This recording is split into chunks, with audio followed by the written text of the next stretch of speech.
Abra versus Shay, mas lalong uminit at nagpapalitan ng diss track.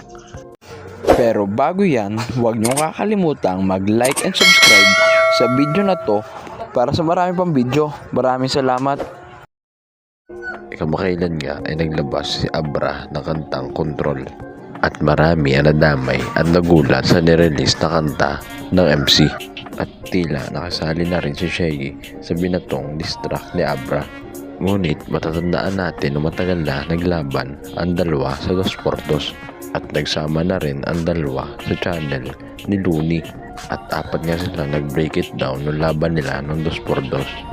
Pati sarili mong kaibigan kahit wala sa battle, inaangasan mo, hindi ka na nahiya. Di ba sa Davao? Ha? Tinanong kita, hinamon kita na suntukan, di ba tahimik ka bigla?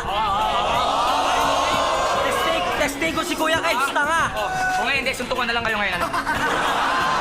O tayo na lang, putang ina mo, ano? Ha?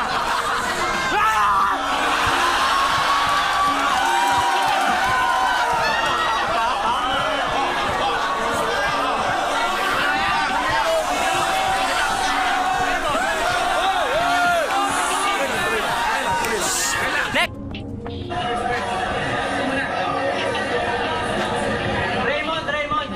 Usap na tayo para matapos na to. Bakit ang yapon mo na? Pati sarili mong kaibigan kahit wala sa battle, inaangasan mo, hindi ka na nahiya. Di ba sa Davao? Ha? Tinanong kita, hinamon kita na suntukan, di ba tahimik ka bigla? Testigo si Kuya Keds, tanga! Kung ngayon, hindi, suntukan na lang kayo ngayon, ano? Suntukan na lang kayo. Nasa Davao tayo noon. Tapos parang... Sabi ko ba yun? Parang magaling yun.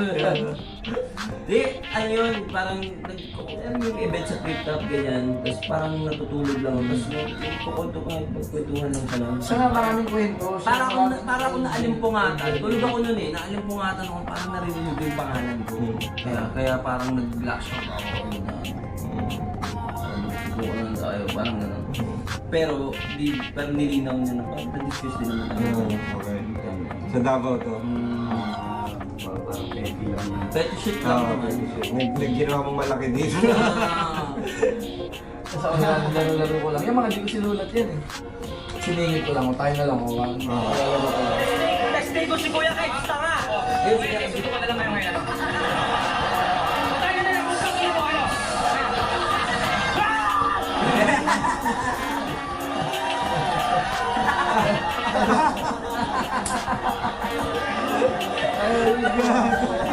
Sinedbot dito.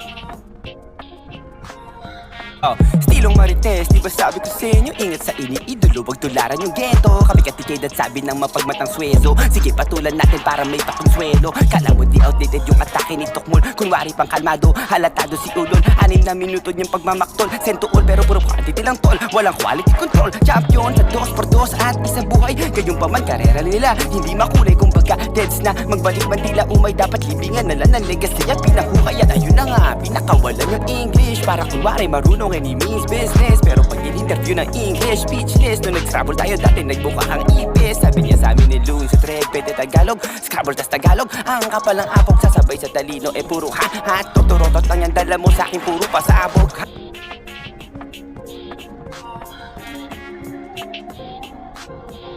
Huwag mo i-deny, simulat sa pool. Talo na yan, hindi nang galit sa akin dahil sa ano nga ba man. Di pa rin makaget over sa past. Para ko alam kasi nung flip stage pa lang ako na yung nauna kay Ann. Real talk, sinundot ko yung puso gamit edits. Sinampal ko yung uso, walang kondom. May dugong tumutulo, pero dahil tropa tayo pinutok ko sa puso. Kung nagkataon pala baka may kuya pa si Trey. Nakaiingitan niya kasi mas cute pa sa kanya. Nung dinis ko si Tarshay, kala mo kupal talagay. Halatang pikon si Pre, kunwari bang hindi. Kala mo talaga laid back, yung lyrics yung Zayn. Feeling Kendrick pag ginagaya yung flow ni Lil Wayne. Una niya kala ko si Alex Cruz begin the stage. Nagpapaka-slim shade itong tamod ni MGK.